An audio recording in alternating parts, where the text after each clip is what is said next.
네, 오늘 우리에게 주시는 하나님의 말씀은 구약 성경 에스라서 9장 1절부터 10절까지 말씀입니다. 구약 성경 에스라 제가 가진 성경은 722페이지에 있습니다. 9장 1절부터 10절까지 말씀입니다. 한 절씩 읽겠습니다. 제가 먼저 한 절을 읽도록 하겠습니다.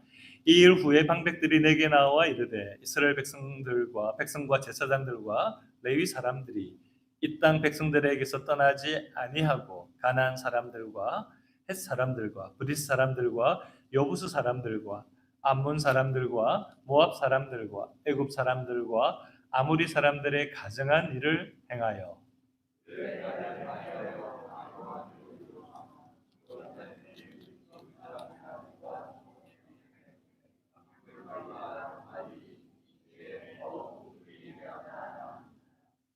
내가 이 일을 듣고 속옷과 겉옷을 찢고 머리털과 수염을 뜯으며 기가 막혀 앉으니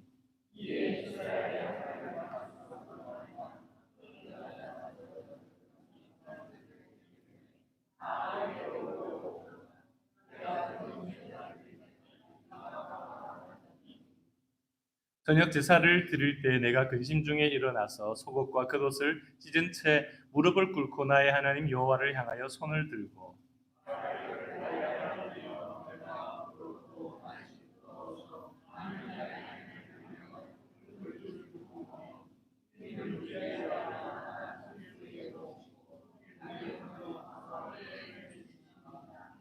우리 조상들의 때로부터 오늘까지 우리의 죄가 심하매 우리의 죄악으로 말미암아 우리와 우리 왕들과 우리 제사장들을 여러 나라 왕들의 손에 넘기사 칼에 죽으며 사로잡히며 노략을 당하며 얼굴을 부끄럽게 하심이 오늘날과 같으니이다.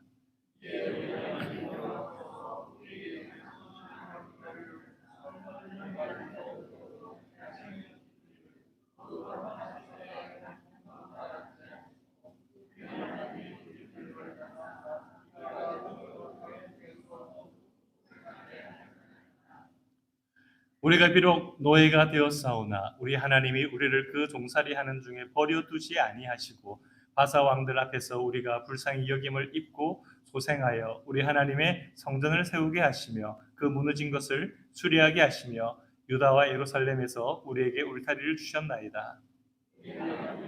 이렇게 하신 후에도 우리가 주의 계명을 저버렸사오니 이제 무슨 말씀을 하오리까? 아멘. 오늘 이 본문을 가지고 사실 에스라서 9장 전체 내용이긴 한데요. 교회를 살리는 회개라고 하는 제목으로 우리 같이 말씀을 잠깐 나누도록 하겠습니다. 여러분 신앙이 성경에 보면 성장하는 것에 대한 비유가 있는데 바로 이 독수리의 날개치는 것과 같이 힘차게 올라가는 것에 대한 하나님의 말씀이 있습니다. 여러분들의 신앙도 매일매일 이 독수리가 힘차게 날아오르는 것처럼 우리의 신앙생활이 늘 성장하는 신앙생활 되시기를 주님의 이름으로 축복합니다. 사실 이게 우리의 소망이죠. 그 소망 때문에 우리가 성경 공부도 하고 또 신앙 훈련을 하고 또 여러 가지 섬김과 봉사에도 계속해서 참여하고 그리고 은혜를 받으면서 신앙이 성장하게 되는 그런 유익을 얻게 됩니다. 잘 먹어야 되죠, 그죠? 잘 먹어야 건강하다 해서 우리 자라는 아이들에게 잘 먹게 합니다. 그렇습니다. 우리가 신앙이 성장하기 위해서도 영적으로 유익한 것들을 잘 먹어야 됩니다. 근데 사실 우리가 현실적으로는 때로는 불량식품도 먹고 아이들이 원래 나쁜 것도 먹고 그렇게 될 때가 있습니다. 우리의 신앙생활도 보면 정말 우리가 매일매일 신앙이 성장하면 좋겠다라는 마음을 갖고는 있는데 현실적으로는 그렇지 못할 때가 있다라는 것이죠. 참 우리가 연약하구나 이런 것을 그때마다 깨닫게 됩니다. 도리어 신앙이 후퇴된다라고 느끼는 그런 상황 속에 있는 분들도 있을지 모르겠습니다. 근데 우리가 성경에 보면 성경 속 인물들도 그런 상황들을 많이 겪게 되고 특별히 이스라엘 백성들의 역사를 보면서도 우리는 그런 모습들을 발견하게 됩니다. 그것을 교훈으로 삼는 거죠. 에스라스를 보면서도 마치 파도가 치는 것처럼 파도가 위로 올라갔다 내려갔다가 하는 그런 것을 보게 됩니다. 여러분들 중에 우리 젊은 분들도 오셨는데 젊은 사람들 못지않게 여러분들도 서핑하는 걸 혹시 좋아하시는지 모르겠습니다. 파도를 타는 거죠. 위로 갔다가 내려갔다가 하면서 그것을 느끼게 되죠. 아, 이게 참 인생이구나. 늘 오르막길만 있는 것은 아니구나.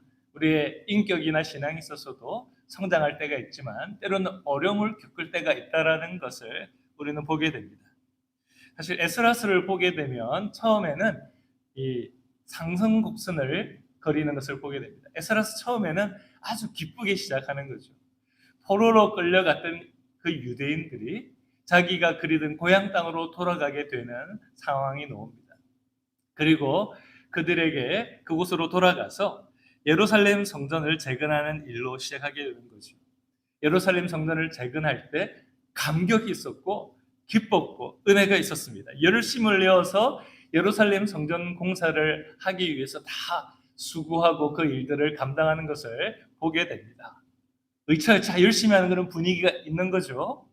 정말 그런 좋은 분위기가 있었습니다. 그런데 그런 상황 속에서 유대 지역과 그 근처에 있었던 다른 이방 백성들이 이스라엘 백성들, 이 유대인들이 돌아와서 예루살렘 성전을 짓는 것에 대해서 불만을 품게 됩니다. 그것을 방해하는 거죠. 그래서 결국은 성전 공사가 몇 년 동안 중단을 하게 됩니다.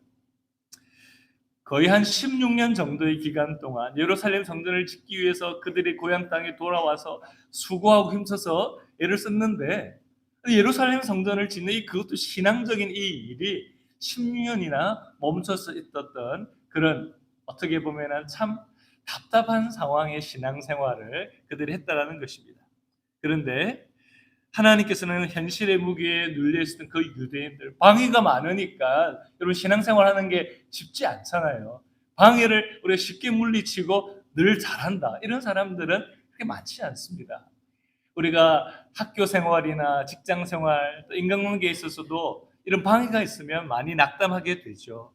그런데 그 현실의 무게 속에 눌려 있었던 유대인들을 하나님께서는 깨워주시기 위해서, 그 자리에서 일어나게 하기 위해서 하나님의 말씀의 종들인 선지자 학개와 스가랴 선지자를 보내게 됩니다. 그래서 그들의 마음속에 다시 학개 하는 열심히 마음을 가지고 다시 예루살렘 성전을 짓기 위한 노력을 하게 되죠.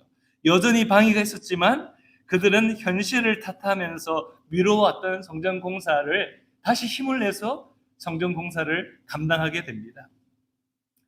자신들이 현실만 탓하고 하나님의 사명을 멈추고 있었던 것에 대해서 회개하면서 이제는 하나님의 뜻을 감당하기 위해서 어려움이 있어도 나는 이 일을 감당하겠습니다라는 그 결단을 내리고 예루살렘 성전을 짓는 일에 그들이 함께 열심을 내는 것이죠. 그러는 중에 이 상황을 보고받았던 여러분 다리오 왕이 그 조서를 통해서 처음에 고레스 왕의 조서를 우리가 확인하는 그 과정을 겪게 되었던 것을 말씀을 통해서 이미 몇 주 전에 보았습니다. 그리고 더 확실하고 더 많은 지원을 받아서 예루살렘 성전 공사를 결국은 완성하게 되는 것이죠. 성전이 재건되고 난 이후에 더 놀라운 또 일들이 일어납니다. 신앙적으로 이제 예루살렘 성전이 지어져서 기쁘고 감사하고 감격적인 그 상황 속에서 이제 하나님의 말씀에 정말 통달한 이 학자인 그리고 또 제사장인 에스라가 많은 일꾼들, 하나님의 성전을 섬기게 될 레위인들과 느비딤 사람들과 또 예루살렘 성전에서 제사하기에 필요한 여러 재물들까지도 공급을 받아서 예루살렘으로 돌아오게 되죠.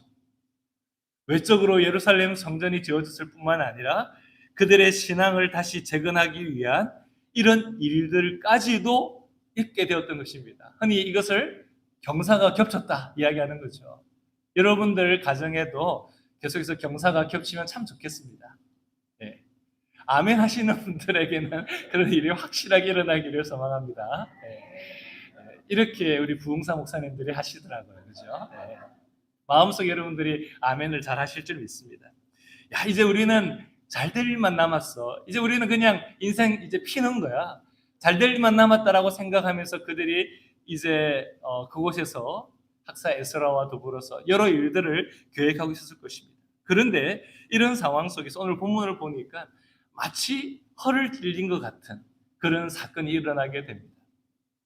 허가 뭘까요? 허가 뭐지? 갑자기 이런 생각이 들어서 찾아보니까 허점. 그리고 갑옷을 입으면 갑옷의 중간에 갑옷을 잇는 그 사이가 있잖아요. 그곳을 마치 찔리는 것 같은 그런 우리가 예상하지 못했던 곳에 그런 공격이 당하는 일이 생겼다는 것입니다. 그럼 사실 이 세상에서 많은 분들이 제일 중요하게 생각하는 것이 가족일 것입니다. 그죠? 예? 뭐 돈도 중요하고 뭐 여러 가지 명예도 중요하지만 사실 그 모든 것이 가족보다 소중하지는 않죠. 가족을 위해서 우리는 때로는 돈도 벌고 또 여러 가지 많은 일들을 통해서 사회적인 높은 위치에 올라가기를 힘쓰기도 합니다.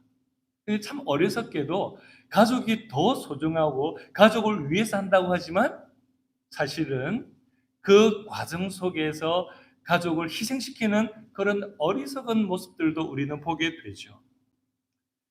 하나님께서 사람을 만드셔서 남자와 여자를 창조하시고 그리고 그 두 사람이 결혼을 해서 가족을 이루게 하셨습니다. 하나님께서는 우리들에게 가족을 만들어 주셨다라는 거죠. 남녀 두 사람이 가정을 이루어서 하나님을 경외하며 땅에서 번성하고 그리고 땅을 정복하고 다스리며 아름답게 만들어 가기를 하나님께서 원하셨다라는 것이죠. 이게 창세기의 창조 명령이었습니다. 하나님께서는 이 세상을 선물로 주시고 가족을 이루어서 이 세상을 경작해 가기를 원하셨습니다.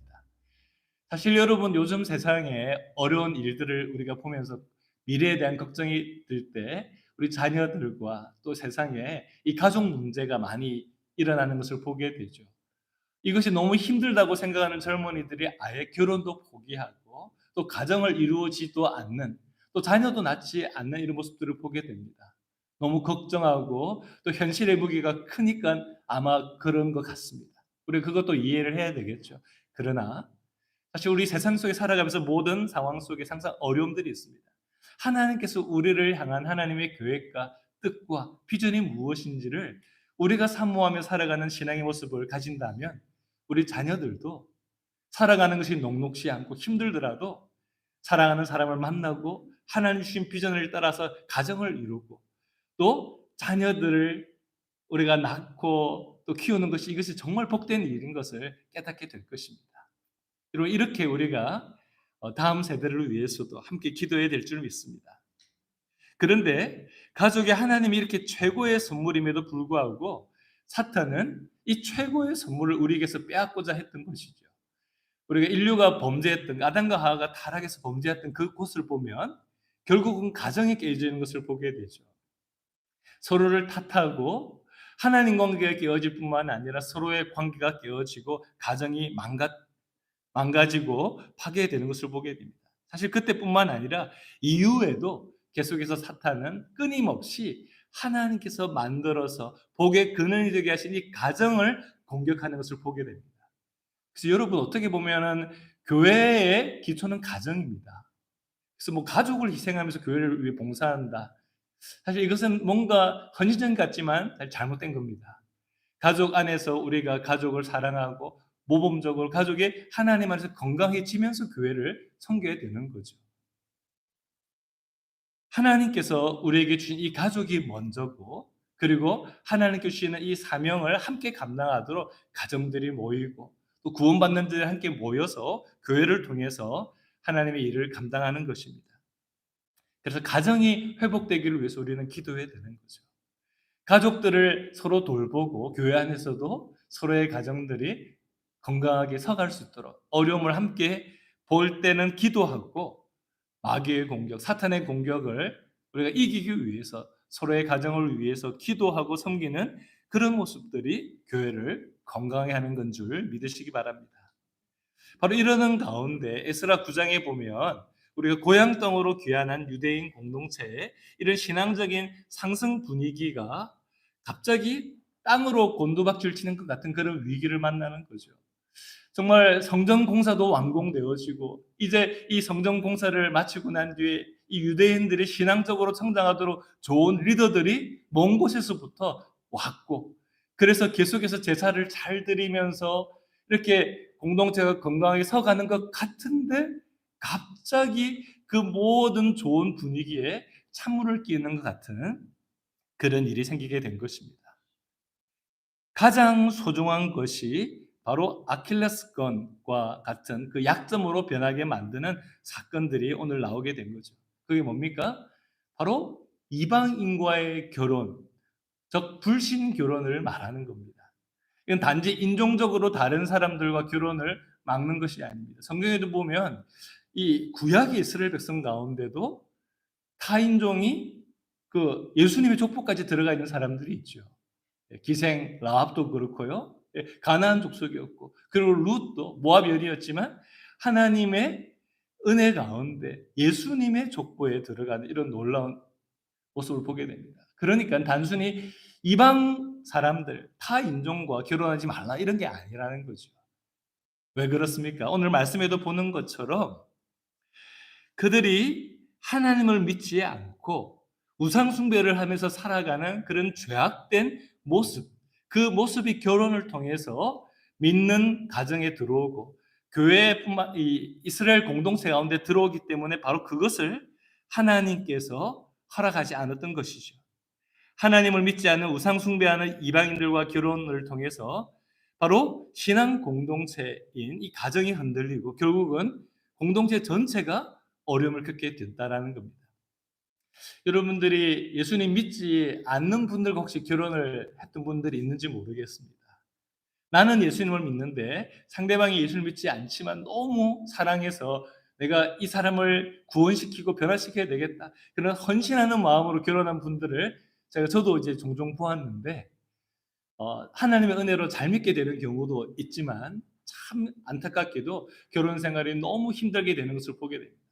다른 거는 다 좋은데 신앙적으로 이게 아직까지 함께하지 못하다 보니까 여러 가지 중요한 것을 결정할 때 부딪히게 되고 어려움이 생기게 되는 것을 보게 되죠. 사람으로 다 극복할 것처럼 생각이 들지만 이 신앙이 우리의 인생의 가장 중요한 가치이기 때문에 어려움을 겪게 되는 것을 보게 됩니다.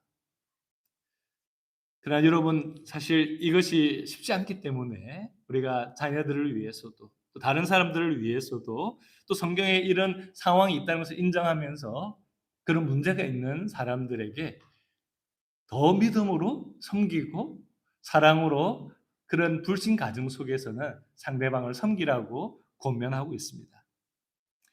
사실 그들의 조상들이 지어서 범죄한 죄를 이제 지금 포로로 끌려갔다가 다시 돌아와서 그들의 공동체를 다시 세우는 이런 상황 속에서 이 범죄를 다시 반복하는 거죠.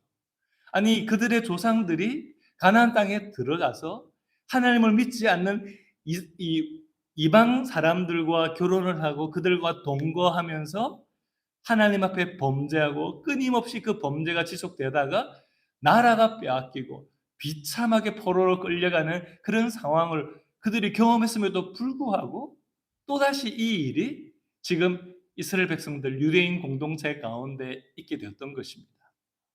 마치 여러분 상한 음식을 먹으면 어떻게 합니까? 배탈이 나죠. 심각하게 아프게 됩니다. 그런데도 또 상한 음식이 정말 멋지게 보이고 정말 보기에 아름답다고 그 상한 음식을 먹게 된다면 이 얼마나 어리석은 것입니까? 이미 이전에 정말 아픈 실패를 뻔히 보았음에도 불구하고 똑같이 그런 모습으로 살아가는 그 일들이 있게 되었다는 것입니다.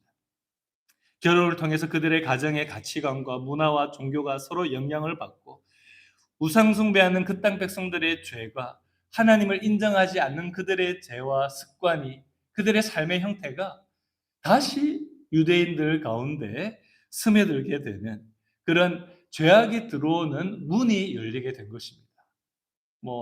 여러분 지옥문이 열렸다 이런 이야기들을 때로는 세상 속에서 문화에서도 표현을 하기도 하는데 문이 열릴 때 그 문이 열리면서 그때부터 그런 문제들이 들어오기 시작하는 겁니다. 별것 아닌 것 같죠. 그런데 그 일들을 통해서 문제가 생기기 시작한다는 것입니다.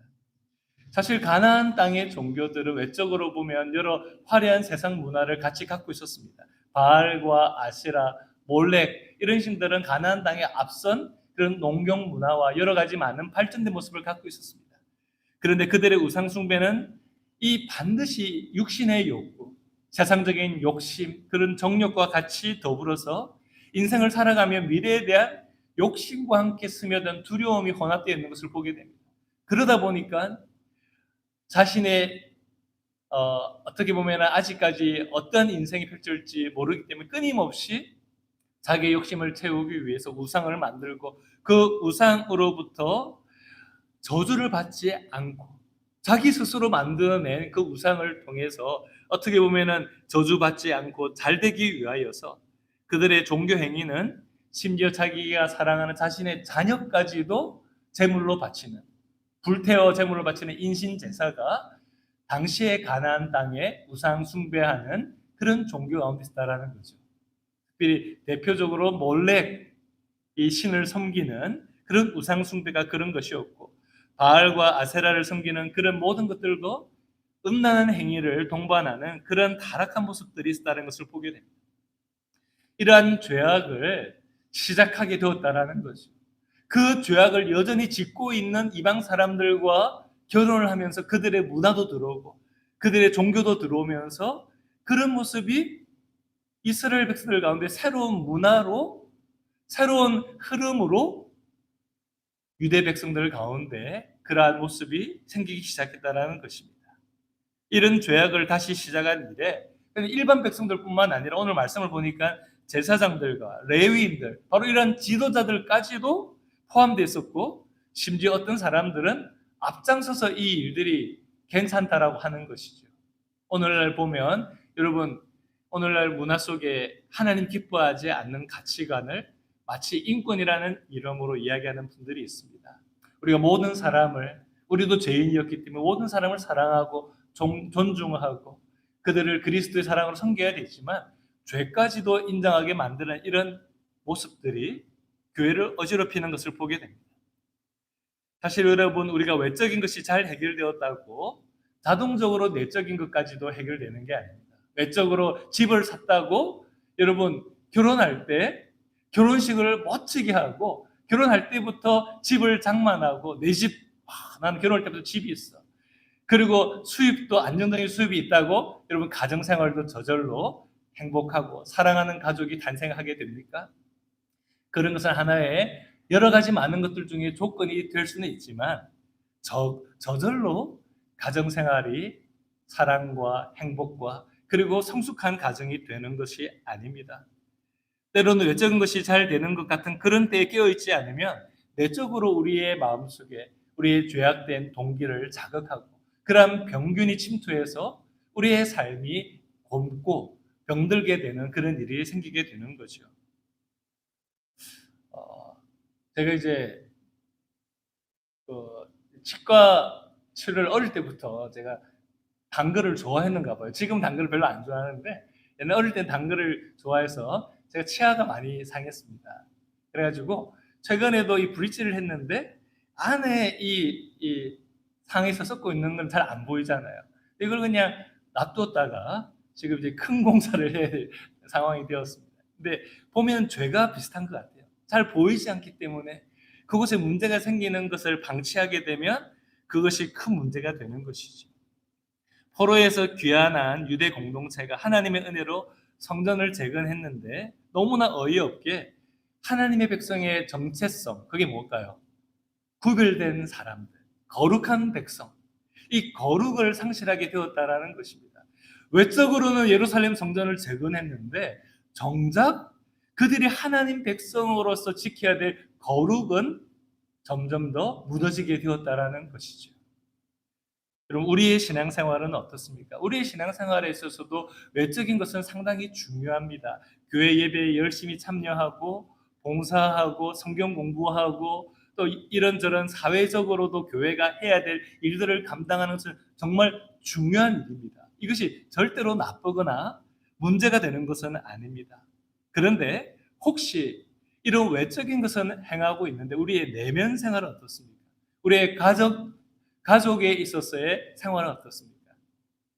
그리고 우리가 가족 안에 서로의 관계가 어떻습니까? 서로 신앙적으로 함께 가족이 만났을 때 영적인 유익을 서로 얻고 그런 가족의 관계가 있습니까? 아니면 사회생활 속에서도 혹시 하나님의 백성으로 어떻게 살고 있습니까? 세상적인 가치나 그런 문화적인 것들과 타협하면서 하나님의 백성으로서의 정체성이 혹시 무너져 있지는 않습니까? 죄는 이 조그마한 틈을 통해서도 파고들어서 교묘하게 파고드는 그런 속성을 가지고 있습니다. 작은 하나의 방심을 통해서도 우리의 신앙의 거룩을 무너뜨리는 게 바로 죄라는 거죠. 하나님의 말씀을 중심에 두지 않고 살아가면 에덴 동산에 하나님께서 말씀하신 그것이 동산 나무가 중앙에 있었던 것은 의미가 큰 거죠. 하나님의 약속의 말씀을 지키는 것이 우리의 인생의 중심이 되지 않으면 그것에 대한 의심과 궁금증이 생기고 혹시 그렇게 안 하면 어떻게 되지? 내 뜻대로 살면 어떻게 될까? 하나님께서 그냥 우리들에게 세상 것을 즐기지 못하도록 하시는 거 아닌가? 이 정도는 괜찮겠지라고 하는 그 타협이 여러분 에덴 동산에서 범죄를 낳았고 우리의 삶 속에서도 우리의 영혼과 공동체의 영성을 오염시키고 그리고 병들게 만드는 것이죠.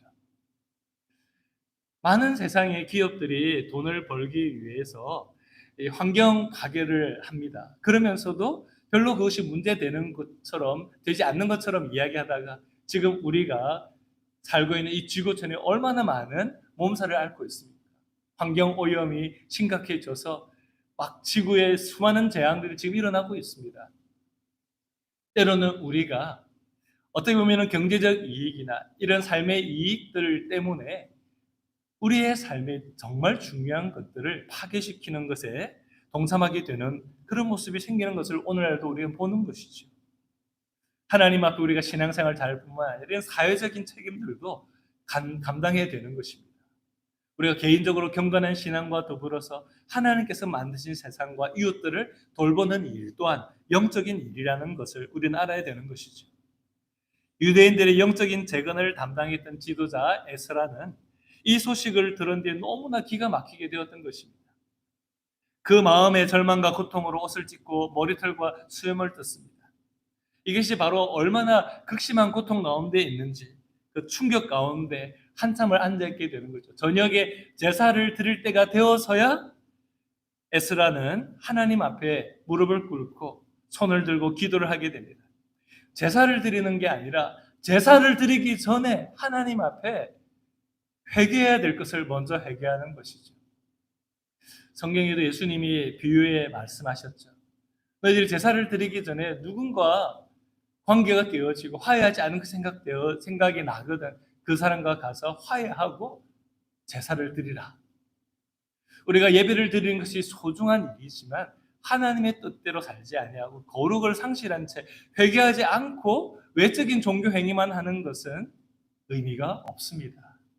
하나님 앞에 제물을 바치고 예배를 지키고 이런 것은 하나님께서 도리어 우리의 마음속에 거룩이 상실되고 우리의 영적인 모습들이 병들고 오염되어지고 냄새가 나는데 하나님 앞에 드린 그 제물조차도 하나님께서 역겹다라고 하시는 거죠. 하나님 앞에 바로 학사 에스라는 제사를 드리지 않고 하나님 앞에 기도를 드립니다. 백성들을 대표해서 하는 그의 기도는 한마디로 회개의 기도였던 것이죠. 공동체에 문제가 생겼을 때 그 사람들의 죄를 따지는 것이 먼저가 아니었습니다. 하나님 앞에 다른 사람들 공동체가 저지른 이런 잘못된 죄를 사람 앞에 가서 따지는 것이 아니라 하나님 앞에 회개하면서 은혜를 구하는 기도를 먼저 드리고 있는 것이죠. 은혜를 저버린 이스라엘 백성들, 그 유대인들이 저지른 죄를 보면서 당장 그들 한 사람 한 사람들을 불러서 화를 내고 그들을 지적할 수 있었을 것입니다. 여러분, 우리가 이제 양심 없는 사람들 보면서 그런 이야기를 하죠. 벼룩도 낯짝이 있지. 예. 여러분, 벼룩의 낯짝을 보신 적이 있으십니까? 벼룩의 얼굴 안 보이잖아요. 벼룩의 얼굴은 보이지가 않습니다. 벼룩도 이 낯짝이 있다는 말은 벼룩도 자기 체면을 챙기는데 사람이 정말 받은 은혜를 양심을 정말 저버리고 하는 그 모습을 보면서 받은 은혜를 기억지 못하고 살아가는 사람들을 보면서 그렇게 우리는 말을 하죠. 벼룩도 낯짝겠지. 나중에 기회가 있으면 여러분 벼룩의 낯짝을 한번 찾아 보시기 바랍니다. 정말 이스라엘 백성을 보면 이렇게 하나님께서 은혜를 주시고 응답하시는데 정말 벼룩도 낯짝이 있지 또 죄를 짓는 거죠. 가만 보니까 우리랑 너무 비슷하죠. 이 은혜보다 더 큰 예수 그리스도의 보혈의 공로를 받았는데 우리는 어떻습니까? 아직도 우리의 욕심과 죄악 가운데 살면서 또 사람들과도 관계를 깨어질 때 다른 사람들을 먼저 비난하고 있지는 않습니다. 그런데 학사 에스라는 이 속상한 마음과 충격적인 상태로 사람들 향해 달려가서 따진 것이 아니라 하나님 앞에 무릎을 꿇고 기도하고 있다는 것입니다. 이것이 얼굴을 들지 못할 정도로 죄송하고 그런 우리의 죄악이라고 회개하고 있는 것입니다. 여러분, 우리의 삶에 빨간 경고등 불이 들어왔을 때 필요한 것이 무엇일까요? 오늘 말씀을 보면 정말 하나님께서 베풀어 주신 은혜가 그렇게도 큼에도 불구하고 조상 때부터 지금까지 우리들이 이런 죄를 반복하여 짓고 있는 하나님 앞에 면목이 없습니다라고 기도를 하고 있는 것입니다. 멈춰서서 문제를 정확하게 진단하고 해결 방안을 찾는 거죠. 우리 신앙인들에게는 이것이 무엇일까요? 기도입니다. 병원에 가서 의사에게 진단을 받아야만 어디가 문제가 있는지를 알고 그 부분을 치료를 하게 되죠. 그러면 교회에 문제가 생길 때 어떻게 될까요? 그 문제 생긴 사람 찾아가가지고 따지고 이렇게 하면 해결이 될까요? 가정에 문제가 생길 때 아내를, 남편을, 자식을, 부모를 먼저 탓하면서 해결이 될까요? 나라에 문제가 생길 때 이 당을 탓하고 저 당을 탓하고 누구를 탓하면 여러분 문제가 해결될까요? 사실 문제가 생길 때 사람들이 너무 말이 많고 시끄럽게 되는 것을 우리가 보게 됩니다. 여러분 미국도 그렇고 우리의 고국인 한국도 그렇고 얼마나 말이 많습니까? 문제가 없다라는 것이 아니라 그 문제에 대한 말들이 더 많아요. 심지어 교회 안에서도 그 문제에 대해서 말들만 무상한 것을 보게 됩니다. 이 말들 때문에 시끄럽고 더 다른 분쟁과 문제를 야기시킨 것을 보게 되죠. 하나님 앞에 올바른 사람들이 어떤 사람일까요? 이런 문제들이 보여질 때 멈추어 서는 겁니다. 발견한 죄악을 회개하고 하나님의 뜻을 구하는 거죠. 그 사람에게 가서 따지는 것이 아닙니다. 먼저 이런 상황을 알았던 리더들, 그 방백들이 자기 힘으로 문제를 해결하려고 하거나 혈기를 부리지 않았습니다. 영적인 지도자인 에스라에게 찾아가서 지금 우리 공동체에 이런 문제가 발생했습니다. 이야기하는 거죠. 이제 새로 부임하실 김재경 목사님이 부임했을 때도 교회 리더들이 문제가 발생하면 함께 그것을 의논하고 또 기도하는 것이 필요하겠죠. 영적 지도자인 에스라에게 상황을 말하고 지도를 받아서 함께 문제를 해결하고 했던 것입니다. 문제가 공동체에 여러분 생길 때, 누군가에 생길 때 이런 문제가 나랑은 상관이 없다고 못 본 체가 하거나 또 무책임하게 있는 것도 바른 모습이 아닌 것입니다. 에스라와 더불어서 다른 리더들은 다 함께 범죄한 유대인들의 죄를 해결하기 위해서 먼저 그 사람들에게 찾아가서 그들의 죄를 지적한 것이 아니라 그들은 하나님 앞에 나와서 함께 기도의 자리에 무릎 꿇고 기도를 하게 됐던 것입니다. 그럼 지금 가는 길이 바쁘다고 운전할 때 어디 약속한 시간이 지금 급해요. 근데 막 가는데 뒤에서 앰뷸런스가 옵니다. 어떻게 됩니까? 아니 앰뷸런스가 와도 나 지금 가는 게 급하니까 안 쓰고 막 계속 달려가면 어떻게 될까요? 예, 잘못하면 앰뷸런스는 급하기 때문에 다 비킬 줄 알고 가야 되는데 안 비키면 사고가 나는 거죠. 아니면 나중에 도리어 그 때문에 때로는 그것에 대해서 책임을 져야 되는 일이 생기게 되는 것입니다. 반드시 멈춰서야 되는 것이죠. 나한테 문제가 안 생겼다고 뒤에서 앰뷸런스가 오는데 무시하고 계속 타면 안 되는 겁니다. 여러분 우리 사회의 문제에 빨간 분들이 진짜 여기저기 많이 들고 있죠. 나는 우리 집은 우리 교회는 문제가 없어. 상관없이 그냥 나는 가면 돼 라고 생각하는 그런 아주 어리석은 분들, 어리석은 교회들이 있습니다.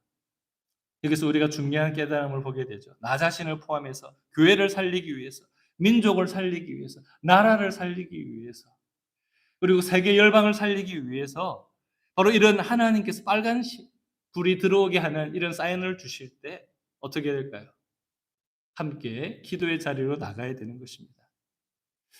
저는 이 청소년 때부터 많은 사역을 일찍 인발부가 되어서 많은 사역들을 감당해 왔는데 여러 많은 사역들을 하고 그랬지만 그중에서 핵심적으로 지금까지 하나님께서 맡겨주신 이것이 제일 중요하다고 깨닫게 된 게 바로 연합하여 기도하는 사역입니다. 하나님 앞에 교회들과 성도들이 연합하여 기도하게 될 때 하나님께서 함께 기도하는 하나님의 백성들에게 하나님의 뜻을 알려주시고 또 하나님께서 지혜를 주시고 인도해 주시는 것을 보게 됩니다.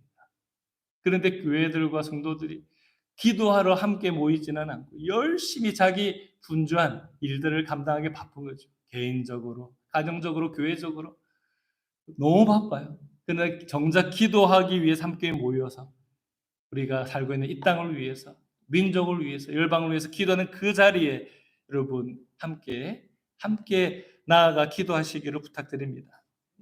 여러분 에스라와 함께 했던 사람들처럼 먼저 가슴 아픈 문제들을 하나님 앞에 같이 기도해야 되는 것이죠. 우리가 지은 죄를 하나님 앞에 분별하면서 기도하고 회개하고 하나님의 백성의 정체성이 무엇인지를 다시 점검하게 될 때 하나님의 은혜를 기억하게 되고 우리를 회복시키시는 하나님의 인도하심을 체험하게 될 것입니다. 사실 우리가 회개하며 거룩하게 살라고 하는 것은 세상과 등지고 세상 사람들과 아무런 관계를 맺지 말라는 것이 아니고요. 더 적극적으로 관계를 맺고 더 세상의 문제 가운데 가서 기도하고 그 자리에 피 흘리고 가슴 아프고 힘든 사람들을 위로하고 하나님의 사랑으로 그리스도의 빛을 오래오래 찬양을 들었던 것처럼 하나님의 은혜의 빛을 비추어서 그 땅에 하나님 사람들에게 하나님의 은혜의 찬송이 흘러나오게 하는 그 역할을 우리들에게 맡기신 것을 믿습니다. 오늘 이 말씀 가운데 성령의 인도하심을 따라서 계속 말씀을 배우고 함께 동력하며 교회를 세우고 우리가 살아가는 이 세상을 사랑과 진리로 섬기면서 변화시키는 우리 한 사람 한 사람이 되고 교회가 되도록 특별히 새마음 교회가 되도록 우리가 기도하기를 바랍니다. 같이 기도하겠습니다. 우리 기도할 때 새마음 교회의 성경 구절이 무엇인지를 다시 한번 기억하기를 원합니다. 새마음 교회 로마서 12장 1절 2절로 그 말씀 위에 세워진 교회죠.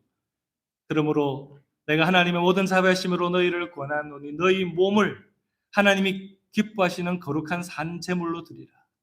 이것이 너희가 드릴 영적 예배니라. 우리의 삶이 예배가 되라고 이야기하는 것입니다. 너희는 이 세대를 본받지 말고 오직 마음을 새롭게 함으로 변화를 받아 하나님의 선하시고 기뻐하시고 온전하신 뜻이 무엇인지 분별하도록 하라. 이 말씀처럼 하나님 앞에 우리의 죄악된 부분들이 깨달아진다면 회개하고 다른 사람들과 성도들을 섬기지 않고 아픔과 문제에 함께 주님 앞에 나아가 기도하지 않았던 죄악을 회개하고 우리 새마음 교회와 모든 성도들 하나님이 기뻐하시는 모습으로 주님의 뜻 가운데 살아갈 수 있는 모습이 되게 해달라고 우리 시간 하나님 앞에 우리 간절히 기도하며 나가도록 하겠습니다.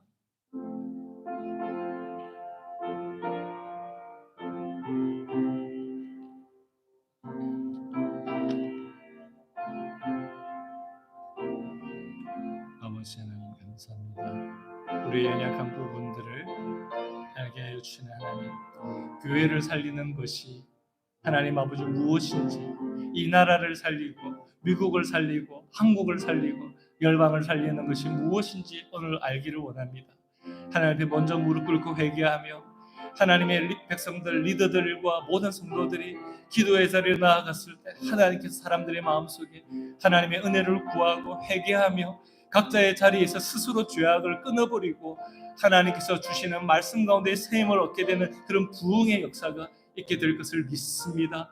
하나님 아버지, 새마음 교회를 세워주신 주님, 우리 가정을 세워주신 주님, 우리의 인생 길을 인도하시는 주님 앞에 우리 모두 하나님의 인도하심을 구하며 말씀이 우리의 인생의 자리에 중심이 되어지고 우리의 죄악을 형제자매들의 죄악을 볼 때 이것이 나의 죄악이며 우리의 죄악임을 깨닫고 먼저 하나님 앞에 기도하는 그 자리에 나아가 하나님의 은혜를 구하며 주님의 인도하심을 받고 순종하는 우리 모두가 되게 하여 주시옵소서.